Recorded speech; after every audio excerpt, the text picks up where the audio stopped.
This is Renelle, and welcome to Quality Hang with Rod Brooks and friends. And here he is now, your host, my main man, Rod Brooks. Thank you very much, Renelle. Indeed, this is Quality Hang, and I am Rod Brooks. And as always, I am joined on this broadcasting adventure by my partner in crime, my friend, my homie, and yours. He is Marcus Osborne. What up, man? What it do, baby? What it do? It do what it do. It's a real big day. We got some real big news. But first, as always, we shout out our presenting sponsor, of course, Hop Monk Taverns. 3 locations to choose from, 1 in Sonoma, 1 in Sebastopol, and 1 in Novato.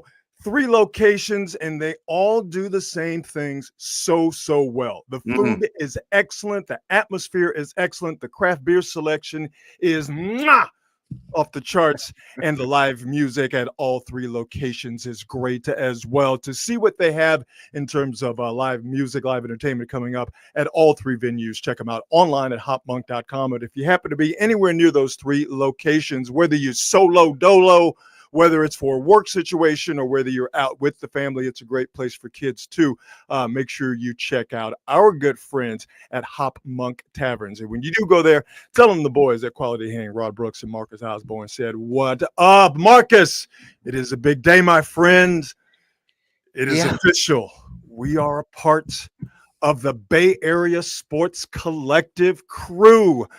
News coming out today. I mean, I would think that it was probably one of the worst secrets in Bay Area media over the last few weeks. But it is official.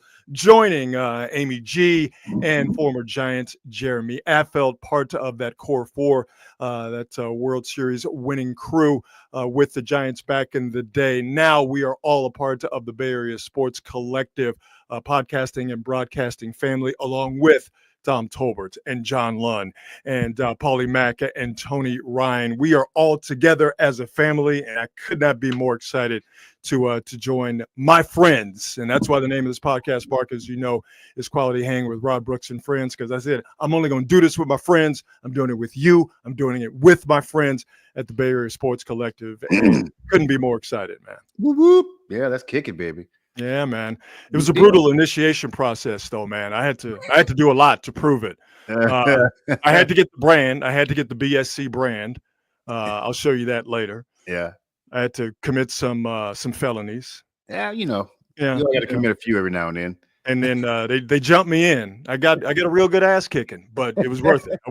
Jumped you in. I wasn't gonna let it go. And now of course my name with the Bay Area Sports Collective crew. Now I'm Lil Joker. Now that I'm a part of that's funny. Of the gang. So no, it's great. And also shout out to Jeremiah Crow as well, the guy behind the scenes putting it all together. Just thanks to all you guys. Really looking forward to being a part of it.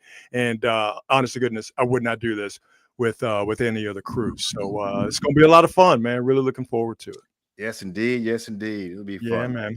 All right, let's get into it. We start, of course, with the NBA as the playoffs are ongoing right now, just getting into the second half of game 2 between OKC and Minnesota, the Western Conference Finals. OKC with a 1-0 lead on the strength of their big second half in game 1, outscoring Minnesota 70-30 to eventually get the win. OKC up 58-50 with 11 and change left to go in the third. But Marcus, if we're going to talk about these NBA playoffs, we got to go back to last night and what went down in New York. That's easily one of the best playoff games I've seen in a long time. My. Couldn't happen to a better city's team. No. Without a doubt. I will once again go on record and say there is nothing in the world that's going to make me have any sympathy, empathy, or root for anything that has to do with New York sports. So watching the Knicks once again get done up by a light-skinned dude at Madison Square Garden, I enjoyed that thoroughly. Yeah, and actually, Tyrese may have almost spoke too soon, but it turned out well. It turned out well for him. That last shot, that's amazing. Like if any other player had shot that, it would be a much bigger story. Like a much bigger story. But that thing, it was almost like in a movie where they take that last shot and it bounces around and that whole deal. It was almost like a movie. It was an amazing shot. It was like the shot. I'm blanking on his name. It was in Toronto. Kawhi. It was like the Kawhi Leonard shot. And obviously, that was for a conference championship. This was game one of this Eastern Conference Finals. But yeah, just that suspenseful bounce and it all goes up, and you're like, I don't know what's gonna happen. And that bad boy dropped in, and then as you mentioned. Tyrese maybe spoke too soon or let his actions, with the old Reggie Miller choke, speak too soon. Then we had to wait to find out whether it was a 2 or 3. Eventually, it was deemed a 2. But you knew even at that point, Marcus, that with the Knicks absolutely blowing that game in the fourth quarter, that once it got to overtime, there was no way the Knicks were winning that basketball game. They were absolutely gassed. Yeah, man. Sometimes you just got – when you haven't – they act like you've done it before. They ain't done it before. The Knicks, I mean. So all their fans and them, they need to just be quiet, as Kendrick would say, be humble, and actually get some results before you start jumping up and down. New York fans don't know how to be humble. That's what makes them New York fans, and that's why I and millions of other people root against them. They don't possess that. No, it's ridiculous. And after that dude got pummeled with trash bags the other night. Yeah, we showed you that. I'm sure. The Knicks were up 119-105 with 2:30 left to go in that game.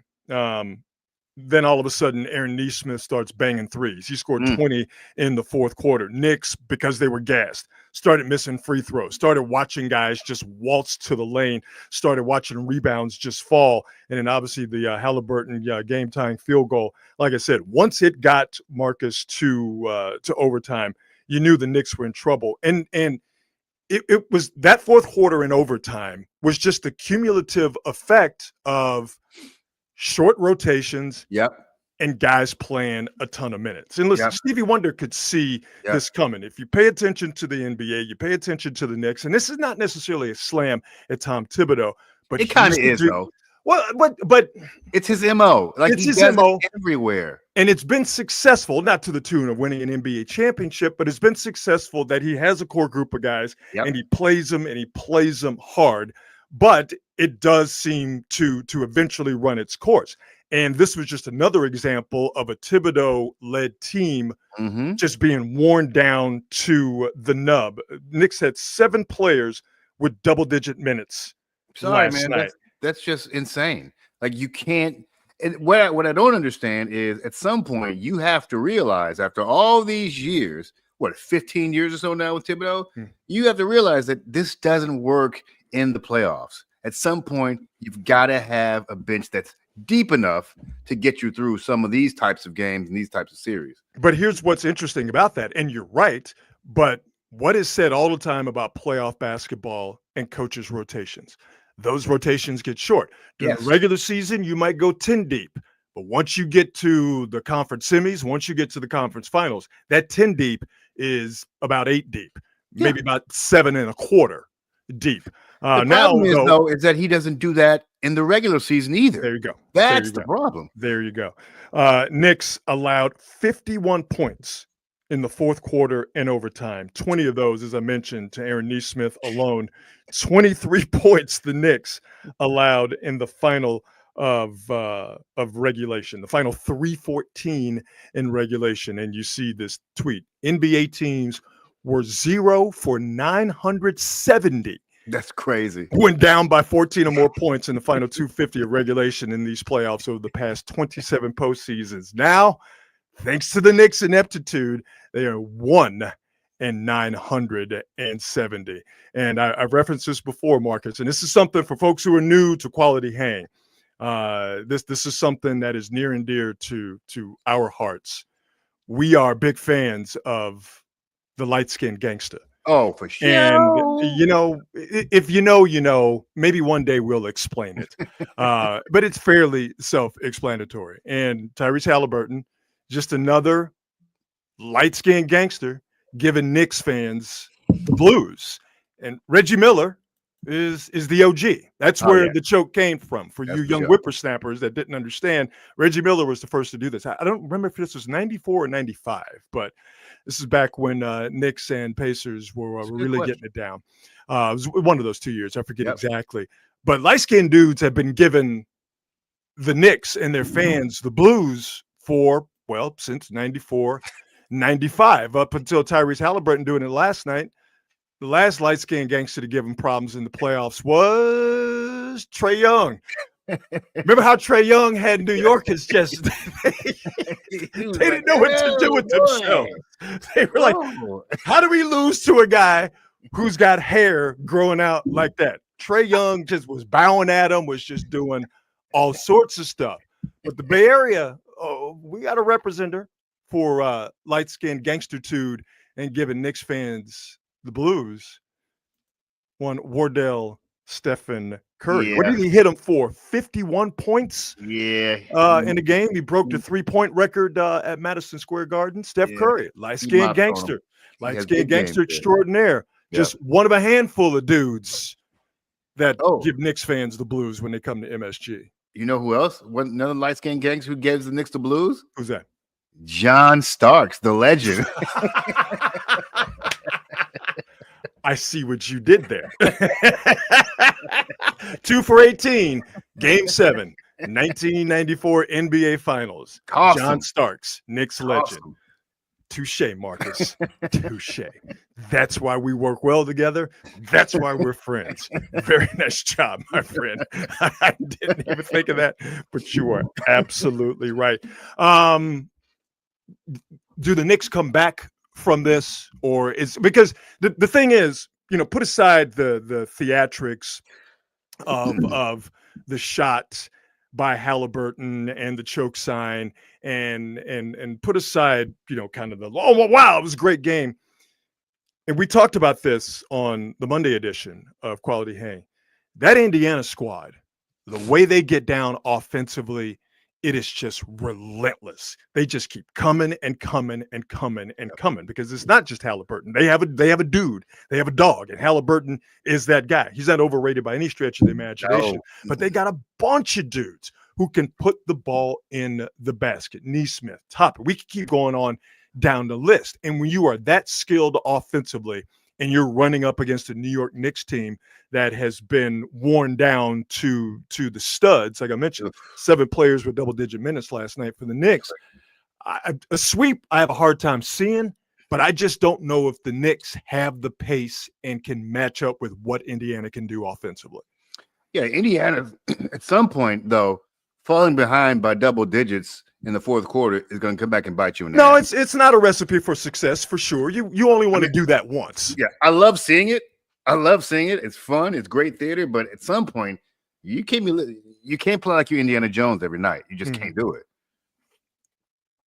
But if you're the Knicks, though, what you're saying is if we do get out to a lead, no lead is safe. Exactly what you're saying. You have that in the back of your mind if you're the Knicks, and I think if you're the Pacers, obviously, again, you don't want to get down as much as they were. As I mentioned, being down 119, 105 with 2:30 left. You do that again, chances are you're not going to win.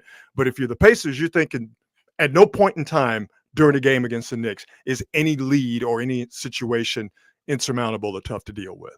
It would be difficult for me to play for Coach Thibodeau if I was not a starter. Just mentally, because in essence, you're telling the other players is, I don't think you're good enough to hold a double-digit lead for 5 minutes. Yeah. That is some bullshit. Like, I don't know if I want to play for that guy. Yeah, but I mean, you're at that point now where it doesn't make a difference. Yeah. And if he does call on you, which he probably won't, you better be ready. Because if you're called upon in that situation and you go out there and you exhibit any behavior that says to anyone, nah, you know what, he's not, he's sulking or he's not up to the task, then that's going to be bad for you. That's going to look bad on your resume. So the Knicks have they've got some problems, and I think those problems are self-inflicted, and it's problems that the Indiana Pacers present with how they get down offensively. Real quick, get to Minnesota OKC game 1, 48-44. Minnesota was up in the first half. And then, as I mentioned a little while ago, Minnesota only scored 40 for the entire second half as OKC's defense just absolutely choked out Minnesota. And we've talked about this, Marcus. What I want to see is I want to see good on good. I want to see the best against the best. I love watching Anthony Edwards, what Minnesota has done, even if it was done to the Warriors. What Minnesota has done is impressive to me. But give me the best offense in the league right now. And clearly, that's the Pacers, and it has been that way seemingly all season long. And give me the best defense in the league right now, as it has been all season long, and that's the OKC Thunder. Give me 7 games of that. I don't care if it's not the Lakers, if it's not a big market team. That's MVP against the dog and Tyrese Halliburton, and 2 teams who are really good at the 2 most important disciplines in basketball. Yeah, I think the hoop heads don't care who it is as long as it's the best teams. The people who care are the guys on Wall Street and the networks who want the big markets in there. With listen, can we admit that Wall Street and television executives are 2 parties that are a big part of the problems we have in this country right now to begin with? I mean, that's why we listening to them. All right, that's a given. But like I said, for us, we have different goals. Like, we want to see the games that are the best. They want to make the most money and get the most eyes. So we're always going to be at odds. And to your point, game 1 was not a highly rated game. No. Western Conference Finals I'm talking about. Yeah. It was down, I think, double-digit percentage-wise from last year. Game 1, Pacers-Knicks, obviously New York, the number 1 media market in the country, through the roof. Now, that have to do with the Knicks being the Knicks and, again, New York being the number 1 media market, or did it have to do with the fact that game, and you know how news travels now with social media, people might have tuned that game out. All of a sudden, you got your homeboys hitting you up, whether it's on social media or on text, saying, yo, you better tune back into this game because Aaron Nesmith is going off to the tune of 20 points in the 4th quarter.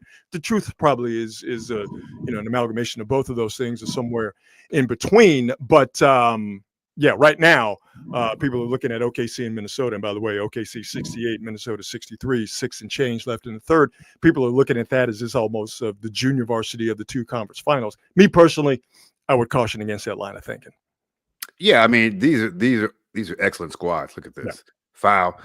These are great games all the way around. Good teams all the way around. But, basketball is it's not football. It's just not football. And you can pretty much throw any teams on and any night. It's going to dominate the numbers. Basketball is it needs a lot more. It needs the big markets. It needs the star power. But you could have, Jacksonville versus some other Tampa Bay game, and it'll still be the number 1 thing people watch that night. I have watched the Jaguars play on Thursday Night Football. I've watched the Browns play on Thursday Night Football. I have, like Oprah Winfrey said back in the day, I've tried your drug. I've done crack.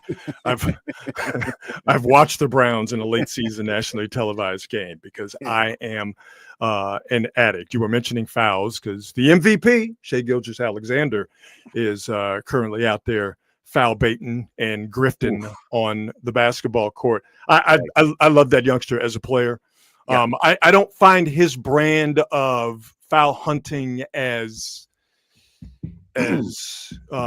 annoying and as stupefying as James Harden. Well, James Harden has it as an art form and the acting and all that other stuff. Well, see, I think Shai's got it down to an art form. James Harden was just ridiculous.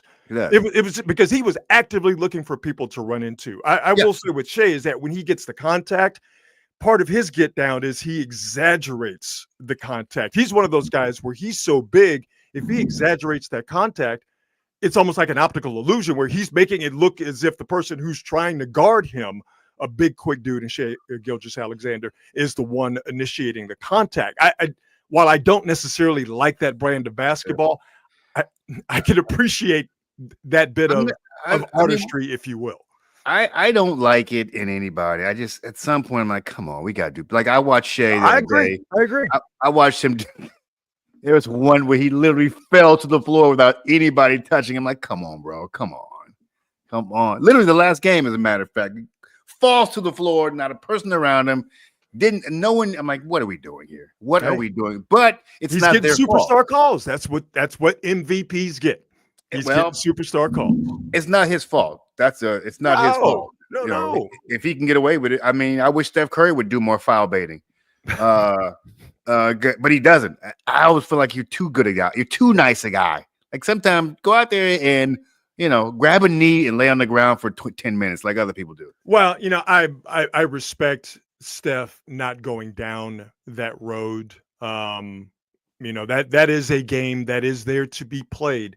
And I don't blame guys for doing it. That doesn't mean that I can like it or will like it. It's one of those situations where the league, if they choose to, could do a real serious look at it and go, this is just not good for our product. But they inevitably reward guys for doing that. And they do. Sage Gilgeous-Alexander is another, again, a great basketball player. I'm not saying he won the MVP just solely based on his ability to draw fouls and get to the free throw line, but his ability to draw fouls and get to the free throw line is a real big reason why Sage Gilgeous-Alexander is the latest most valuable player in the NBA. Yeah. I saw some stat. This is probably 2 months ago, but it's basically a stat where they talked about they actually move the points that the top scorers made from fouls, and it was like 30% for most of these dudes. Mm-hmm. That's crazy. That's dude. a lot. That's a lot. Crazy. 30% of your scoring comes from free throws. Yeah. And then on the other side, Steph Curry was negligible. It's like 15%, 10% of his scoring comes from free throws. Speaking of Steph, I mentioned that he had 51 points at Madison Square Garden. It was actually 54. Don't want to cheat him to 3 points. That was on February 27, 2013. 11 threes out of those 53 points. Steph has a 13-1 record at Madison Square Garden. That's crazy. And he did become the all-time three-point leader in 2021 at Madison Square Garden. Oh, I mean, for years, man, dudes have been going to MSG and G'ing off.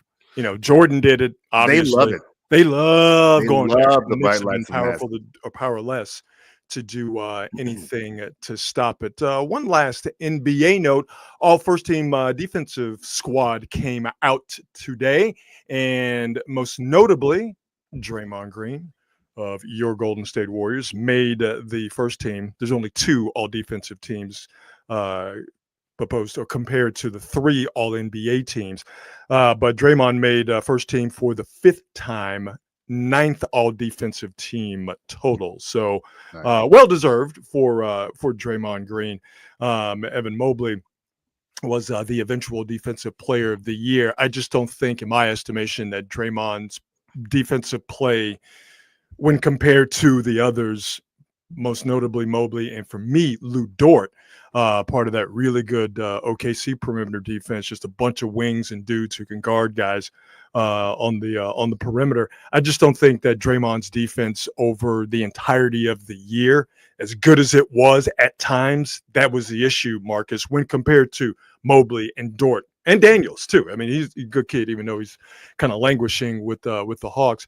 But I think that those guys were excellent defensively all across the season. Draymond, he had some peaks and valleys or what have you, but he's the oldest dude on that list, so that is to be expected. The fact that he is first team once again just shows how great of a defender he is. I also think he's an all-timer. I think his defensive responsibilities are far greater than the other players too, because Draymond is guard. He's guarding the 5. He's guarding the 5. He's guarding pretty much every place in the court when called upon, and he's the best help defender in the league. It's a lot, and he's literally the anchor of the defense, calling all the plays, etc. It's a pretty big job for that dude. Which is why he's on the list. It's a very, very good call. Yeah. No, those are all 5 well-deserving guys. I mean, Amen Thompson, Warrior fans are like, really? Well-deserving? Now he's good. Yeah, he's good. you might not like the way he went about doing it against Steph. Maybe he was being a little bit too physical for your taste, but I mean, let's keep it a buck. Amen. I mean, as I say, if they're not calling the fouls, it's not a foul. No, that's not true. It's just a foul that they didn't see or a foul that they didn't call. You can foul someone and it not get called, yet it is still a foul. And let's not. We gotta show some love to Dyson Daniels because that dude is a thief. Yeah, thief. He is really, really good. Problem is he plays for the Hawks, which means no one sees him. But if you got League Pass, and we highly recommend that you get League Pass when the season starts next year, you catch a Hawks game, he immediately jumps off the screen with how he gets down defensively. So head tip to Draymond. Nice job, man. Excellent job. Did you see him on Inside the NBA last night? I didn't see him. I did not see him. He's pretty good. He's pretty good on that TV thing, strangely enough. Good. I mean, I'm actually not. I mean, on those things, you just have to not be afraid to say whatever you want to say. And Lord knows he ain't afraid.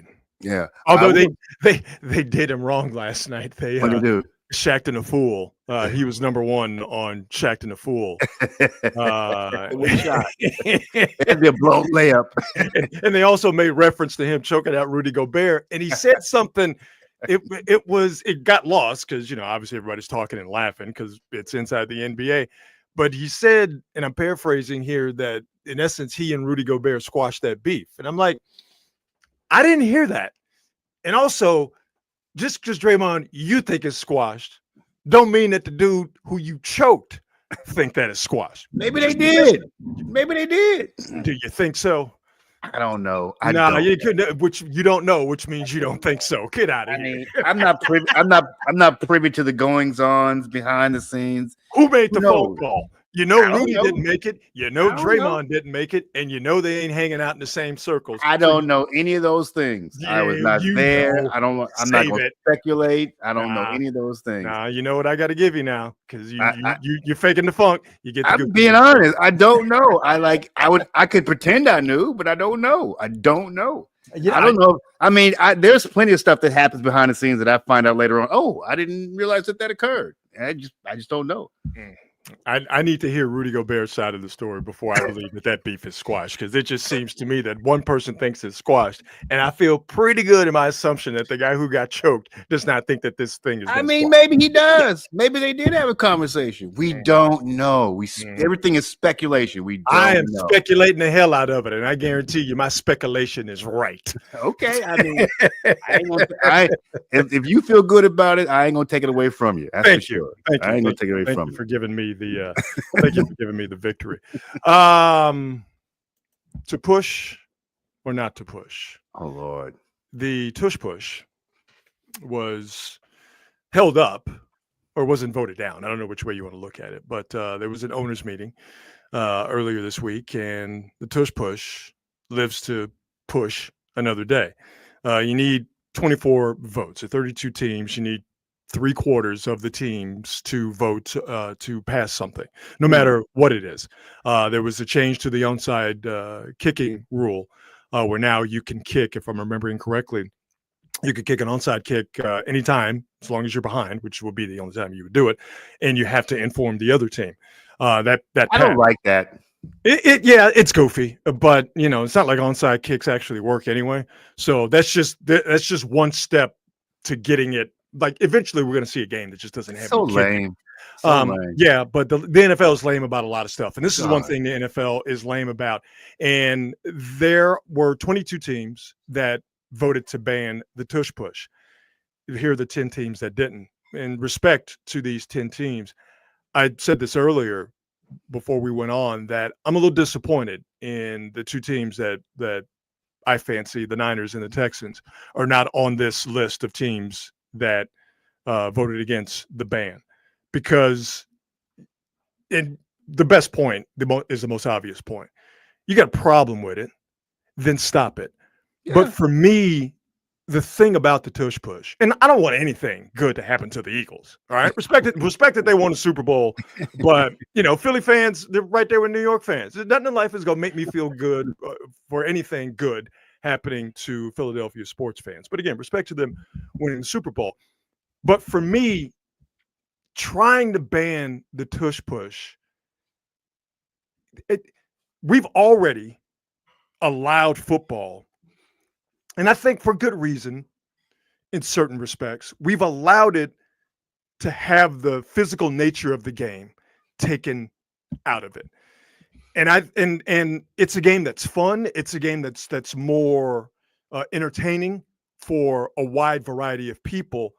But to me, the core of football should at some point, Marcus, still be big dudes in a tight space fighting for that tight space. And fine, if you want to protect the quarterback because he's the moneymaker, if you don't want violent hits to be shown over and over again on television, if you want to take that out of the game, all right, fine, I'll give you that. But I think at some point in time, we have to allow football to be played. And I think it makes sense to where in short yardage situations, 3rd and 1, 4th and 1, 3rd and goal, 4th and goal, how about we allow physical play by big people to see who gets that space? Like, it just at some point, can we just have football be a physical game played by big, strong, physical people? And that's what the tush push is to me. Yep. I 150% agree if that's possible. It's the complaint that set off there. It's the complaint that the old heads of the NBA have about the NBA not being physical enough and being soft now. Mm-hmm. It really applies to the NFL. This is just getting way out of hand. Like, we are now seeing guys throw regularly, not even really great quarterbacks throw for 4,000 yards. This is ridiculous. Unless they play for the Bears, which of course. Unless they play for the Bears. Like, we just I'm not saying I want to see people hurt, but I want to see people be able to play defense. Like, I think about a guy like Ronnie Lott, who would probably be out of the game by now if he was, or Lawrence Taylor. Like, these dudes were beasts, and partly because they were physical and they were going to take your head off. And I'm not saying you want people to be concussed and hurt, because that's obviously stupid. But let the dudes ball out and play hard. And this is just another one of those things. Really, the tush push. And on top of that, it's also something that could benefit your team if you learn how to do it like other teams. Everybody can do it. Yeah. What's the big deal? Everybody can do it. Everybody's going to have varying degrees of success. Yes. But everybody can do it. So yes, you either get with it or you stop it. But I think, and of course, it was two sucker organizations doing the NFL's bidding. It was the Packers and it was the Cowboys. They're the ones who have been spearheading this. So dumb. Since the end of the season. And I wouldn't expect anything different from either of those organizations, particularly the Cowboys. But I just taking all of the I don't want to use the word, but damn it, I don't think I can help it. Taking all of the physicality out of football. There's one place it should be physical, and that's the line of scrimmage. Not to the detriment of the short-term and the long-term health of the players, but damn it, football is about, it's that line from Any Given Sunday, a movie that I hate, but I'm paraphrasing, but it's about that yard. It's about that small space. And in a game that is wide open and that's free-flowing and is basically a 7-on-7 drill, which is exactly what the NFL wants, it's nice for just a little bit of time. Once, twice, 3 times a game at the most, to where it comes down to big on big going at it in a small space. Let the tush push rock, man. Facts. I'm here for it. I'm glad they left it alone. I'm sure some weenie's going to get loose again in the next couple of years. We don't like this happening to us. And it's probably going to be the Cowboys again. Ain't no probably about it. It's going to be the Cowboys. Come on, man. Let's go.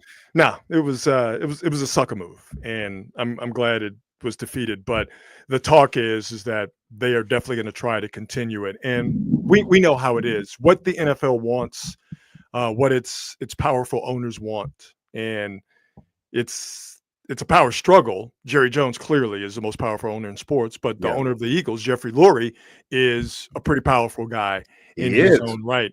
You get enough powerful guys together, you're eventually going to overwhelm the others. So a few powerful owners and a couple of patsies like the Packers and let's just say the Browns, then that is probably going to be up on the table again for a vote. And at that point, who knows? But that's where we are with that. What you got on your mind, brother?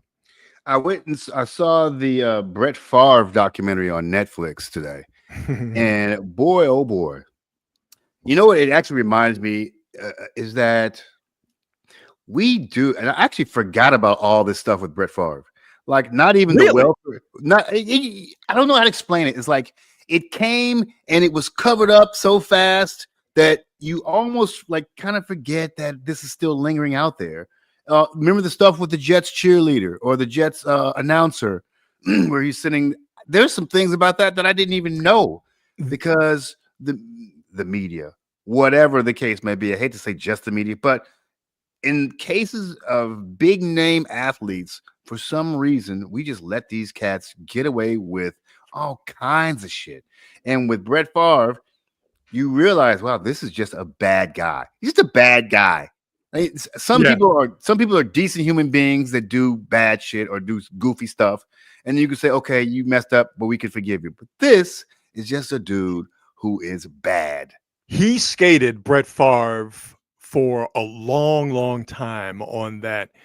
He's just a good old happy-go-lucky country boy with a big arm. And all right, so he throws 3 interceptions, but he will throw a ball. And when he was on, Brett Favre was, because he wasn't a quarterback for my team, so I didn't have the emotional roller coaster ride with him. But you would watch him do some of the dumbest stuff you've ever seen on a football field, and you would watch him do some stuff to where you go, yo.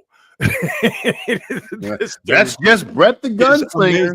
But yeah, he skated on that for a long time. He skated on that while dealing with the Vicodin, the Vicodin addiction thing, and as you mentioned, sending an unsolicited D pic to it wasn't a Jets cheerleader. I think she was an announcer, reporter, something along those lines. But once he got out of football, and he wasn't on our screens every week being the happy-go-lucky gunslinger Brett Favre, the cumulative effect of all the stuff that he was doing, it overshadowed, because he wasn't playing football anymore, what he did in his football career. And then it eventually came to a head when he got caught stealing welfare money from poor people, Black people in Mississippi, and giving it to the University of Southern Mississippi, his alma mater, for a volleyball stadium, if I'm remembering correctly. It was a volleyball court for his daughter. The only reason it's being built for his daughter, man. Right. Are you kidding? And so, of course, Brett Favre, who I'm sure made millions of dollars, couldn't just front that money himself, because, as you mentioned, Marcus, he's a bad person. But once he stopped playing football and this stuff started to happen, then we all look back on it and we're like, oh, yeah. Yes. That's right. That's right. He sent a picture of little Brett Favre to some lady and got away with it, and liking and stuff. So, yeah, he's now that he's no longer Brett Favre football hero, he's Brett Favre asshole. Yeah, there was a moment where that reporter, her name was Jen Sturger. I don't know. Jen Sturger. It's amazing. I can remember that. No, that's exactly it. Ask me where my car keys are. Couldn't tell you. She said, and it was really poignant when she said it. This ruined my life, because she's not in media at all anymore. He went to the Hall of Fame, and that's pretty poignant. Because her point was, I never met Brett Favre. We've never been in the same room together. Nothing.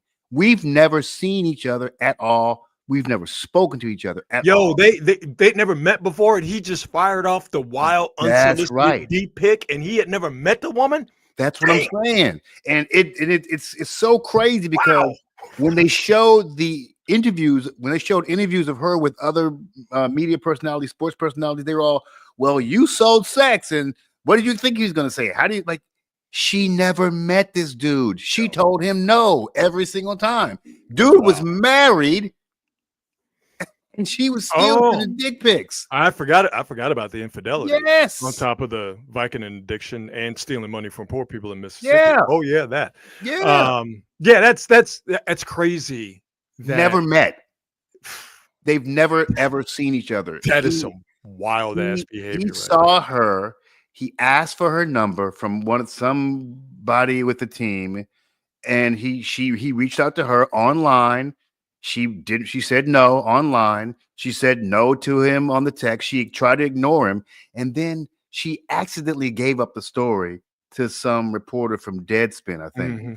And he said, oh, this is going to be a great story. She said, I don't want this to go out.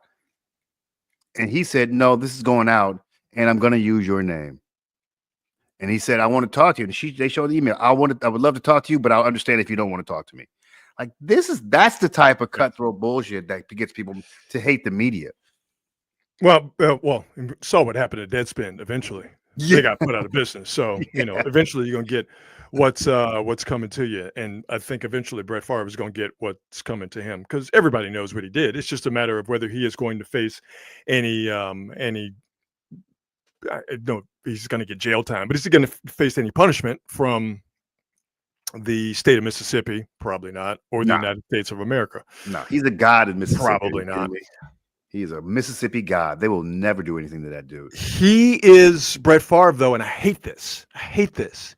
He is the author of the coolest thing I've ever seen live with my own two eyes. Oh, yeah, that game. Yeah. The Raiders, Packers, Coliseum, forget the year, Monday Night Football, couple of days after Brett Favre's father passed away. 399 yards and 4 touchdowns in the first half. I was the sideline reporter for the Raiders then. So I was on the field. Like, I saw it. I wasn't in the stands, wasn't on television. I was right there. And that dude, it was like he was walking on water. He threw footballs in places that you shouldn't throw football. And it was Brett Favre being Brett Favre, but it was surreal to see him operate in that way where he could do absolutely no wrong, because he would throw those balls in other games, even championship games, Super Bowls, and those balls would get tipped or they'd get intercepted. Yep. He threw those crazy ass passes on that day, and they were pinpoint. He was just dropping footballs out of the sky. He was in the zone, was what he was. And I'd never seen an athlete, in person in the stadium or arena. I'd never seen an athlete in the zone with my own two eyes. I saw Vince Carter tear down the house in the 2000 dunk contest. Yeah, that's right there. But Brett Favre on that Monday night, he was as disgusting of a human being as he was at that time and as he is right now, knowing what we know about him. Putting that aside, if you can, as a football player, he was without peer on that night, man. It was unbelievable to watch. I just wish it was a better person who had done that, so I could feel good about saying what I just said, because it was a great example of an athlete, overcoming a bad situation. He's a terrible person, but your pops dies. I mean, that's a tough deal. It was an unbelievable thing to say from a terrible person. It is pretty bad that a guy who was that good for that long has to be that human being. I got to run, but I know we want to get to the best thing we've heard today. Yeah, best thing I heard today was a couple of things, and they both have to do with college football. We end every show with the best thing I heard today, and the best thing I heard today was college football week 1, 100 days away from today. So if you're a college football nut like me, 100 days out, still a long way, but we're getting close. And the College Football Playoff Committee has now righted a wrong that we saw come to the forefront last year, where now the top 4 seeds will be the top 4 teams. Conference champions will not automatically, as they were last year, be the top 4 seeds. The 4 highest ranked conference championships got the top 4 seeds and buys, regardless of their final ranking. Now the top 4 teams will be in the final rank. Top 4 teams in the final rankings will be the top 4 seeds. It's the Boise State and the Arizona State adjustment. They won the Mountain West and the Big 12 last year, respectively, and they were 2 of the top 4, while Penn State and Texas both had to play first-round games. That's the right move to make. If you want to call it disrespect, you're a fan of Boise and the Mountain West of the Big 12. That's what it is. But Boise State should not have gotten a top 4 seed and a bye over a Penn State team that was the second best team in what turned out to be the best conference last year in the Big Ten. Yeah, man, I 100% agree with that. I think in college, these are the types of things that I think are pretty much no-brainers. You'd be surprised. True. It is college football. You'd be surprised, dog. And their argument would be, well, we worked to get that title, blah, blah, blah, which is also fair. However, come on, man. What are we talking about here? The Mountain West does not compare to what are we talking about here? The Big Ten and the SEC, and or the Big 12 for that matter. And the Big 12 is not compared to those either. So it was the obvious thing to do and the smart thing to do. 100%. And we'll all be better off for it. And you know what? If those teams can prove themselves when the playoffs start, and they can be an even bigger story. Yeah. So go out there and do your thing. No, you'll have Cinderellas in college football. Hell yeah. Because you no longer have Cinderellas in college basketball. It is all chalkity chalk, chalk, chalk. That's real talk, baby. And in football, particularly in college sports, we all love a good underdog. Yeah. All love a good underdog. All right. I got one. OnlyFans star Annie Knight. This is amazing. Settle down. She's sharing an update because you know what happened to her, Rod? What happened? She was hospitalized just because she slept with 583 men in 6 hours. I'm sorry. What? She said, and I quote, how do you know this stuff? She says, and I'm quoting her, it's just sort of gotten to the point now, I think, where my body has gone, hey, high cortisol can't function, basically making me feel worse. Because I have irregular and heavy periods. Oh, okay. All right. You know what I got to do? So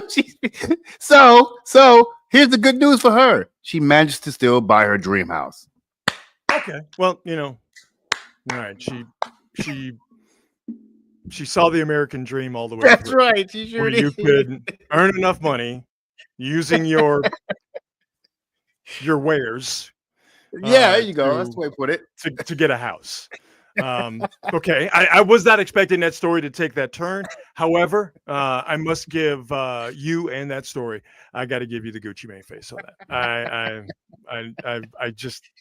I'm confused and confounded by what I just. It makes me so proud that the American dream is still attainable. You just got to work hard. Yes. Or work with some people who are hard. Hey, where's the dream shot? Anything you can put your mind or your body to, you can do it. And yes, I heard that, and I'm not going to dignify that with a response or a rim shot. And on that note, I think we should probably go. As always, and maybe now they're rethinking their decision.